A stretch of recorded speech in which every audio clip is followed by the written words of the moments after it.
महाभारत और भागवत पुराण में वर्णित घटनाओं के अनुसार द्वारका के पतन का मुख्य कारण ऋषि दुर्वासा का श्राप और यदुवंशियों का अहंकार था। यह कथा केवल एक श्राप की कहानी नहीं है, बल्कि इसमें अधर्म, अहंकार और उसके दुष्परिणामों की गहरी सीख छिपी हुई है। महाभारत युद्ध के बाद भगवान श्री कृष्ण ने द्वारका में राज्य स्थापित किया। द्वारका समुद्र के किनारे बसी एक भव्य नगरी थी, जिसे स्वयं श्री कृष्ण ने बसाया था। यह नगर अपनी दिव्यता, समृद्धि और सुंदरता के लिए प्रसिद्ध था। इसकी सड़कों पर स्वर्ण के दीप जलते थे और यहाँ के भवनों की भव्यता अद्वितीय थी। यहाँ यदुवंशी राजकुल का शासन था, जो वीरता और संपन्नता के लिए प्रसिद्ध थे। परंतु समय के साथ साथ यदुवंशी राजकुल में अहंकार, भोग विलास और अनुशासनहीनता बढ़ने लगी। एक दिन प्रसिद्ध ऋषि दुर्वासा द्वारका पधारे। ऋषि दुर्वासा अपने क्रोध के लिए प्रसिद्ध थे। यदि कोई व्यक्ति उनका अनादर करता तो वे उसे भयंकर श्राप देते। भगवान श्री कृष्ण ने उनका अत्यंत सत्कार किया, लेकिन यदुवंशी युवाओं ने उनके साथ अनुचित व्यवहार किया। यदुवंशी कुमारों ने ऋषि दुर्वासा की परीक्षा लेने के लिए एक योजना बनाई।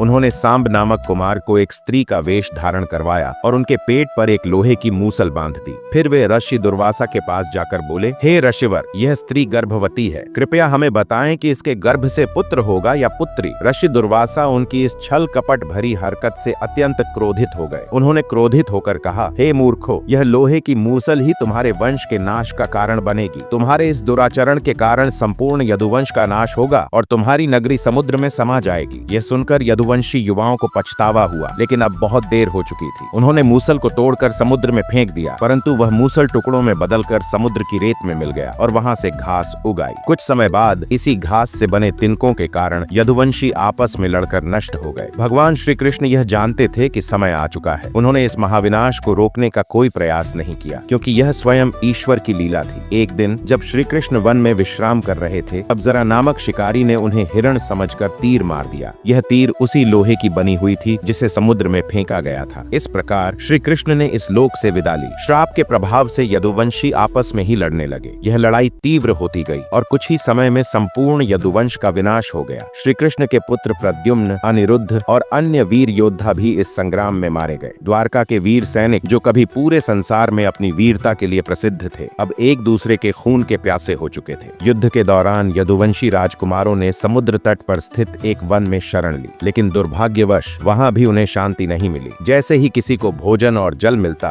वह दूसरों से बचाने के लिए हत्या कर देता। यह देखते ही देखते भयानक नरसंहार में बदल गया। श्री कृष्ण के देह त्याग के बाद समुद्र की लहरें धीरे धीरे द्वारका को डुबाने लगी। यदुवंशी वंश पहले ही नष्ट हो चुका था और अब द्वारका नगरी भी समुद्र में विलीन हो गई। जब अर्जुन द्वारका पहुंचे तो उन्होंने देखा कि समुद्र धीरे धीरे नगर को निगल रहा था। भगवान श्री कृष्ण की पत्नियों और कुछ बचे हुए लोगों को लेकर अर्जुन हस्तिनापुर चले गए, लेकिन मार्ग में डाकुओं ने उन पर आक्रमण कर दिया। अर्जुन, जो कभी महाभारत के महान धनुर्धर थे, इस बार अपना गांडीव धनुष ठीक से नहीं चला सके। समय की लीला थी कि अर्जुन की शक्ति भी क्षीण हो चुकी थी। डाकुओं ने श्री कृष्ण की पत्नियों का हरण कर लिया और जो बची थीं, उन्होंने स्वयं को अग्नि में समर्पित कर दिया। इस कथा से हमें यह सीख मिलती है कि अहंकार और अनुशासनहीनता किसी भी साम्राज्य को नष्ट कर सकते हैं। भले ही व्यक्ति कितना भी शक्तिशाली क्यों न हो, यदि वह मर्यादा का पालन नहीं करता तो उसका पतन निश्चित है। श्री कृष्ण के जाने के बाद कलयुग का आरंभ हुआ और धर्म का प्रभाव धीरे धीरे कम होने लगा। ऋषि दुर्वासा के श्राप और यदुवंशियों के अहंकार के कारण द्वारका का पतन हुआ। यह केवल एक ऐतिहासिक कथा नहीं, बल्कि एक गहरी सीख देने वाली घटना है। यह हमें बताती है कि हमें हमेशा संयम, मर्यादा और धर्म के पथ पर चलना चाहिए, अन्यथा अधर्म का परिणाम विनाश ही होता है।